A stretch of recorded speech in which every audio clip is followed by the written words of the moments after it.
Welcome back to the channel, and today we've got something a little bit different. We're going to be unboxing the new VIVOBAREFOOT Primus Lite 3. Now this is in the bright white colour, and what I'm going to, impart on you is essentially what my opinion is of these shoes as a health professional, whether there's something you should consider purchasing, and whether this minimalist shoe movement is the future of footwear. So firstly, to be transparent, I have been sent these VIVOBAREFOOT shoes from Sol Distribution, which is a distributor here in Australia. However, I've in no way been paid or conduced to give this review. This is my honest opinion of this product and whether or not it's something you should consider. So to give a bit of background as to this minimalist shoe movement, as a chiropractor, we're often looking at how we can bring the body back to its natural state. And feet, for instance, have 26 bones. There's 33 articulations. Each of these articulations has 6 degrees of freedom, and there's over 20 muscles of the foot, which 10 of them are in the arch within 4 layers. And so when we look at modern footwear and we see arch supports, lots of cushioning on the heels, this can take away some of that, ability for the foot to do its job well, which sometimes it's acting like a spring, sometimes it's a rigid lever, sometimes it's molding around different surfaces. Looking at it from a perspective of function, the foot can no longer function the way it's designed when it's restricted to a shoe that's stopping it moving well, or it's not allowing the arch to develop as it should. So the minimalist shoe movement's really moved in the direction of removing a lot of those restrictions to the foot in terms of cushioning and arch support, and stuffing the toes into a small box at the end and bringing it back to essentially almost like a protection cover for the foot, but allowing the foot to work as it was designed. The other things as chiropractors we look at in terms of the way the body functions is how well the brain gets information from different parts of the body. And we know the foot has an abundant richness of what we call proprioceptors, which is essentially small stretch gauges or stretch receptors in the small muscles of joints. And when we don't move the joint, then those stretch receptors aren't used. And they decondition just like a muscle if you don't use it. And particularly when we look at the foot has a lot of that proprioceptive feedback for balance and for joint protection. And returning back to that idea of the natural state of how the foot works, when we're barefoot, we have much higher amounts of sensory information coming through all those different articulations. When we strap our foot into something that's rigid and those joints don't move, then of course we lose that. And it's been well researched, if we remove the sensory information from the feet, then we're more likely to have issues with stability and balance. And of course that can lead to higher rates of injury. So let's have a look at this package that's arrived for me today. So one of the things that VIVOBAREFOOT is particularly, conscious of is the environmental impact of things like packaging and also what the shoe's made out of. So you'll see here on the base of the box, this box, even going to the point of how their packaging is made, it's got no glue, it's 90% recycled, it's got less paper than previous boxes, it takes less energy to build, and the varnish and ink is actually water or soy based, so it's 100% recyclable. So it's quite nice to have that consciousness in terms of what you're purchasing. So let's have a look at the shoe itself. Okay, so as we open it up, there's a nice QR code, so we might have a look at that. And that takes us to the Barefoot website. A little bit more information on, different products that are there, and a bit of information as to the environmental sensitivity of barefoot and also training. Quite interesting, worth a look. Okay, so let's see as we open this up. And as you'll notice, there's not all this massive amounts of packaging because they are a bit more sensitive to that. And here we have the Primus Lite 3. Okay, so one of the first things I'll notice, slightly different from, I've got an older pair of Primus Lites, which you'll see are pretty dirty because I've really worn them quite a lot. Similar, design. They've got the wide toe box, which of course is one of the features of a barefoot design shoe, to allow the toes to splay out.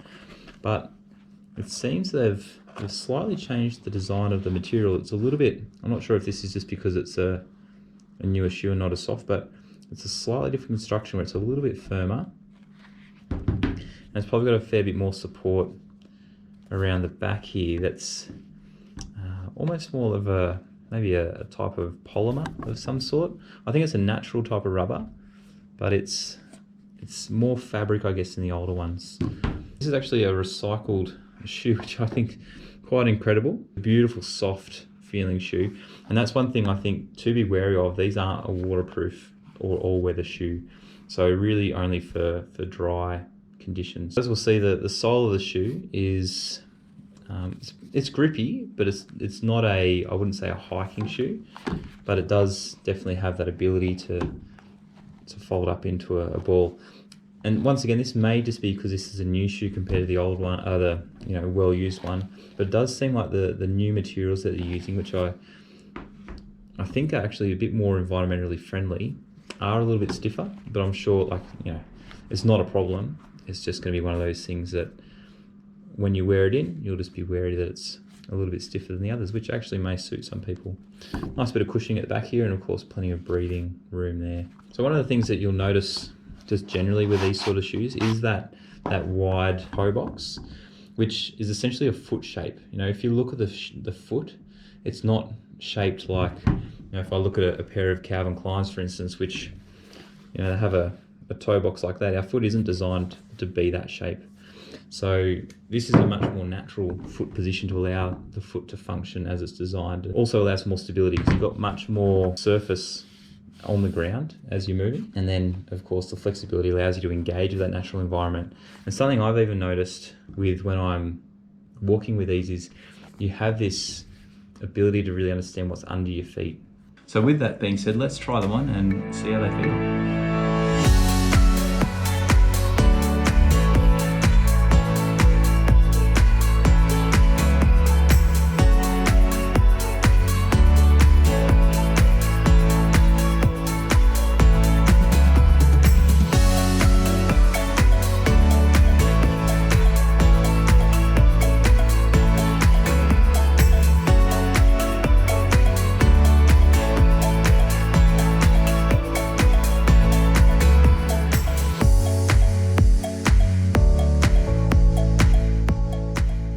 These things are ridiculously comfortable. I'm extremely impressed. I know my old pair were good, but whatever they've done to this new design, love it. It's so good. In terms of these white ones, I think for me, these are probably going to become almost more like an everyday shoe.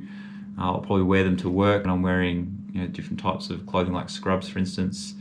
Whereas I find the black one, because you are running, you are going to get them dirty. And I really like the color of these, but I can see them becoming they'll become a brown shoe after I've worn them, because I'll be running through mud and dirt and all sorts of things, and I think they're too good looking to ruin like that. In terms of their durability, this is 2 years old, this shoe, and this is my running shoe. It's what I wear out if I'm just going up to the shops, and you can probably see a few areas that are showing signs of wear, just in the crease areas, which you'll see here, and you'll sort of see there's a slight thing. It doesn't affect the functionality of the shoe at all, but it is something that all shoes are going to suffer from eventually, just simply because flexing and bending in one spot so much. However, for instance, I've got multiple pairs of shoes. I've even got a pair of what we call gobies, which are leather upper sole. And this is my second pair. I've been wearing these for 2 years straight, every single day. I had a pair of these before that, and the only thing to give out was the shoelaces. The sole started to wear a little bit, but really the upper component of it was beautiful. There is a slight, you might have this happen every now and then where you get a slight thread, but these are so well constructed that you just snip that off, they're good to go again. So in terms of my review, I'd suggest you have a look at these. Now they may not be for everyone for running, like barefoot or minimalist running does take a long time to get used to, and some people's bodies just won't tolerate the heavy loading on surfaces. It took me a good couple of years to start to get comfortable running distances in these. And you can imagine if you've been in a certain type of shoe for a long time, that you haven't been using these muscles, you haven't been developing the strength through the ligaments and the tendons and the muscles in the foot, let alone the neurological information that comes from it. It does take a while to build that up. And I remember my first couple runs I did, and I only made it about 300 meters before both my calves it was very uncomfortable, simply because those muscles had not been used that way. What I found was though, take a step back, started to wear these on a daily basis just to work. And I'm a chiropractor, so I'm on my feet all day. So slowly that develops some strength. I took it slow with upping the kilometers, obviously making sure diet was up to scratch, making sure I was having enough rest. And only yesterday I just went for a 7K run, all on concrete the whole way. Calves are a little bit sore because it's been a while since I've done that, but the shoes held up fine and I'm recovering well. And I think what I'll find is as my body comes more and more accustomed to it, it's going to get easier. I think where we start to run into trouble is if we'd be running on hard surfaces like that for, I guess, very long kilometers, like we're talking 10, 20, 30 plus, and you're not having adequate rest between them.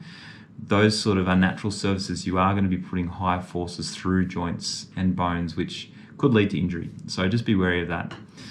But in terms of, if you were to get a pair of shoes daily, I couldn't recommend minimalist shoes like these enough.